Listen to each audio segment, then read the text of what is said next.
জনপ্রিয় ভারতীয় কমেডিয়ান ভারতী সিং এবং হর্ষ লিম্বাচিয়া দম্পতির ঘরে এসেছে নতুন অতিথি। দ্বিতীয় সন্তান জন্মের পর থেকেই অনুরাগীদের মধ্যে কৌতূহল ছিল তার নাম নিয়ে। অবশেষে সব জল্পনার অবসান ঘটিয়ে নিজের দ্বিতীয় ছেলের নাম ও ছবি সামাজিক যোগাযোগ মাধ্যমে প্রকাশ্যে নিয়ে এসেছেন তিনি। ভারতী ও হর্ষ তাদের ছোট ছেলের নাম রেখেছেন যশবীর। বড় ছেলে লক্ষ্যের পর এবার ছোট ছেলের জন্য বেশ ওজনদার একটি নাম বেছে নিয়েছেন এই তারকা দম্পতি।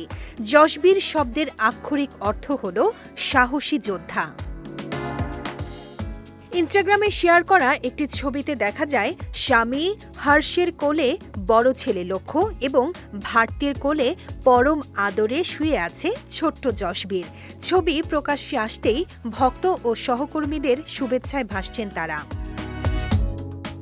তবে যশবীর অফিসিয়াল নাম হলেও ভারতী জানিয়েছেন আদর করে তাকে তারা কাজু বলে ডাকবেন। তাদের বড় ছেলের ডাকনাম গোলার মতোই এই নামটিও বেশ আলোচনার জন্ম দিয়েছে।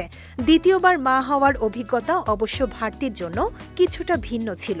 জানা গেছে ভারতী মনে প্রাণে একটি কন্যা সন্তান চেয়েছিলেন, কিন্তু আবারও পুত্র সন্তান হওয়ায় শুরুতে কিছুটা মন খারাপ হয়েছিল তার। তবে নতুন অতিথিকে পেয়ে এখন সেই বিষাদ আনন্দেই রূপ নিয়েছে। সন্তান জন্মের মাত্র কয়েকদিন পরে কাজে ফিরে রীতিমতো তাক লাগিয়ে দিয়েছিলেন ভারতী।